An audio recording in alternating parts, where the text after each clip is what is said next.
In Syria's Badlands, Kurdish-led SDF units fight daily skirmishes with the group's deadly remnants, losing fighters even as US drones pick off senior leaders.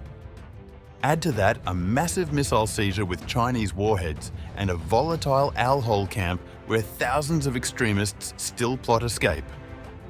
The caliphate may have fallen, but the threat is rising again. No one knows exactly how to deal.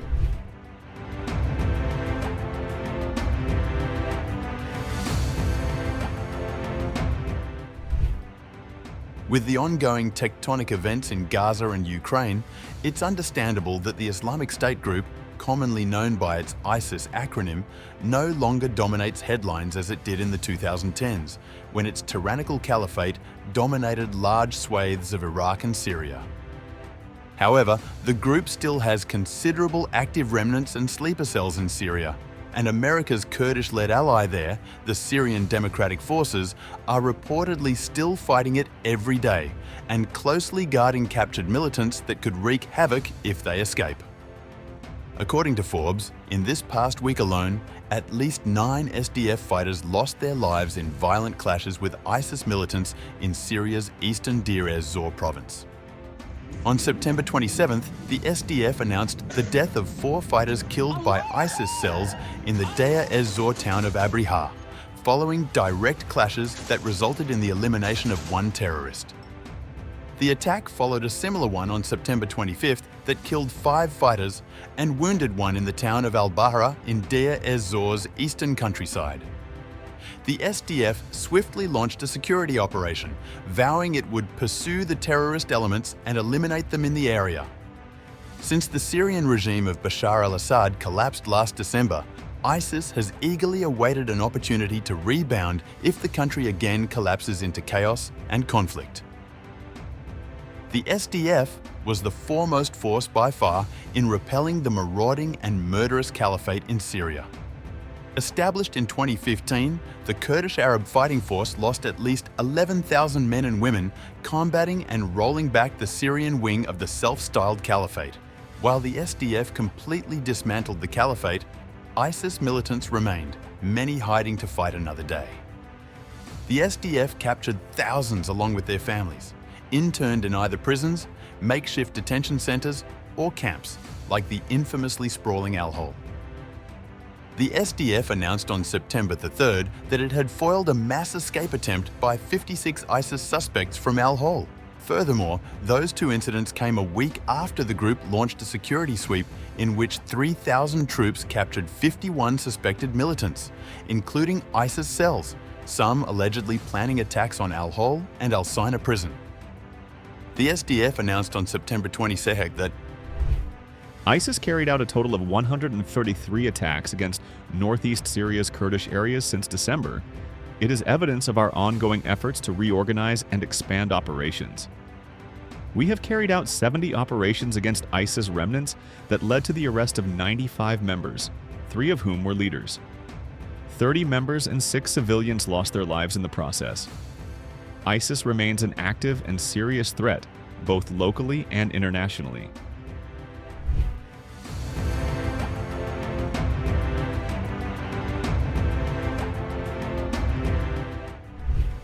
Meanwhile, Shafaq News on September 28th reported that a US-led global coalition drone strike killed a former senior ISIS member in Syria's Idlib countryside.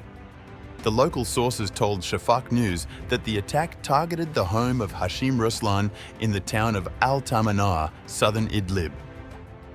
On September 19th, the US Central Command, known as CENTCOM, killed another senior ISIS official in a precision airstrike in the Hama countryside.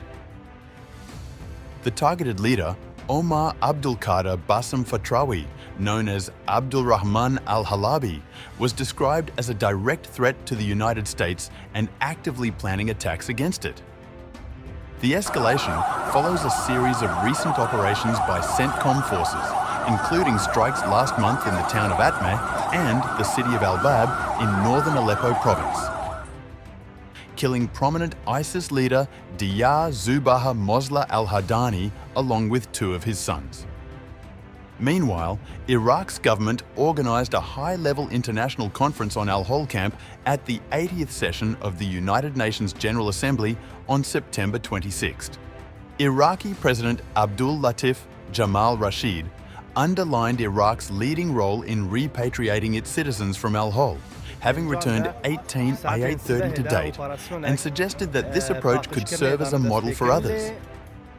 The UN conference also highlighted lingering dangers posed by the present situation in the camps, warning that they, among other things, threaten to turn into incubators of terrorist radicalization and future recruitment. At the same conference, CENTCOM Commander Brad Cooper recalled his visit to al-Hol in early September and the importance of concluding the repatriation effort.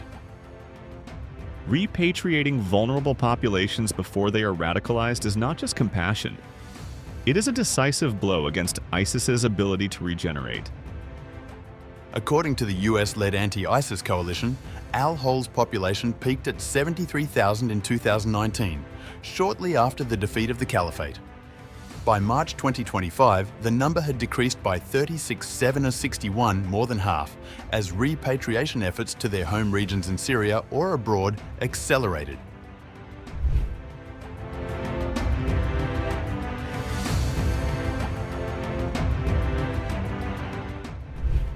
The Syrian government has seized its largest shipment of weapons, including Chinese-made munitions, that was intended for smuggling to Lebanon. According to the account, the Syrian Interior Ministry discovered and seized 200 missiles for the BM-21 Grad multiple launch rocket system.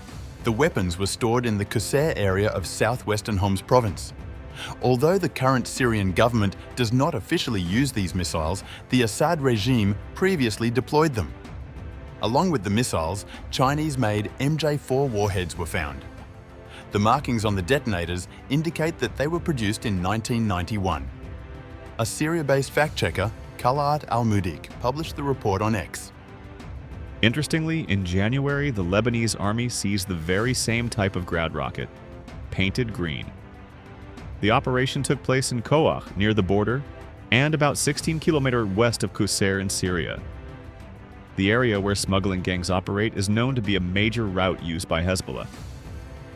This highlights the dynamics of weapons smuggling, as it's likely that this batch successfully crossed the border. The warehouse seized yesterday near Qussair with 200 rockets may have been the main source for this particular type of Grad rocket.